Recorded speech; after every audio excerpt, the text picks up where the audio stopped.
இந்த இரவிலே நின்று வணங்குங்கள், பகல் நேரத்தில் நோன்பு வைத்துக் கொள்ளுங்கள். ஏனென்றால்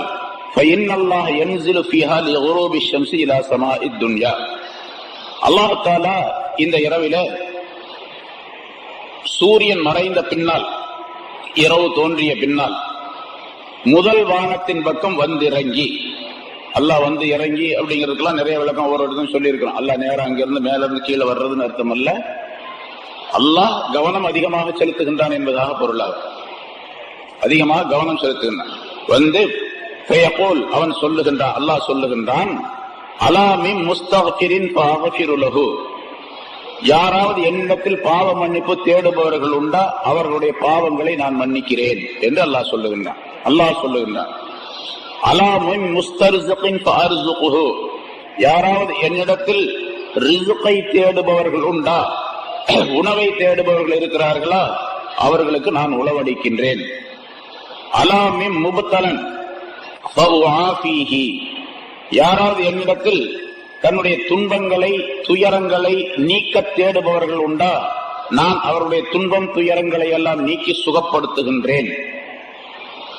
அலா வகதா வகதா, இன்னதை இன்னதை கேட்பவர்கள் இருக்கின்றார்களா, அதையெல்லாம் நான் நிறைவேற்றுகின்றேன் என்று ஃபஜ்ருடைய நேரம் வரைக்கும் அல்லாஹ் தஆலா இப்படி கேட்டுக்கொண்டே இருக்கின்றான்.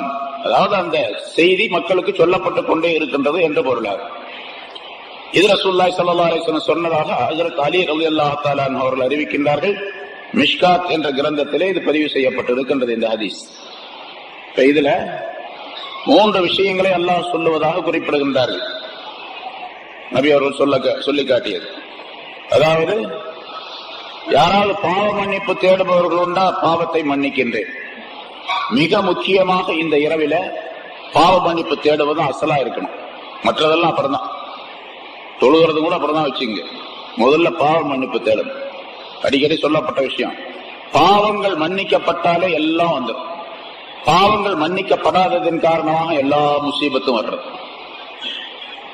காசு இல்லையா, என்ன பாவம் செஞ்சா அதனால காசு கிடைக்கல. பட்னியா கிடக்கிறோமா, பாவம் செய்யறோம் அதனால பட்னியா இருக்கும். ஏதாவது நோய் நொடி அல்லாஹ் தான் ஏற்படுத்தினா அது வேற விஷயம். ஆனா பாவங்களின் காரணமாக எல்லா துன்பங்களும் வரும், எல்லா தீமைகளும் ஏற்படும், எல்லா விதமான ஆபத்துகளும் ஏற்படும். பாவங்களை தவிர்த்தால் தான் அந்த ஆபத்துகள்லாம் நீங்க. இன்னைக்கு எப்படி இருக்குன்னு கேட்டா, உலகம் பாவத்தை செய்யறாங்க, அதாவது ஒரு பிரச்சனைகள் ஏற்படுது, அந்த பிரச்சனைகளை நிவர்த்தி செய்வதற்கு இன்னொரு பாவத்தை செய்யறோம்.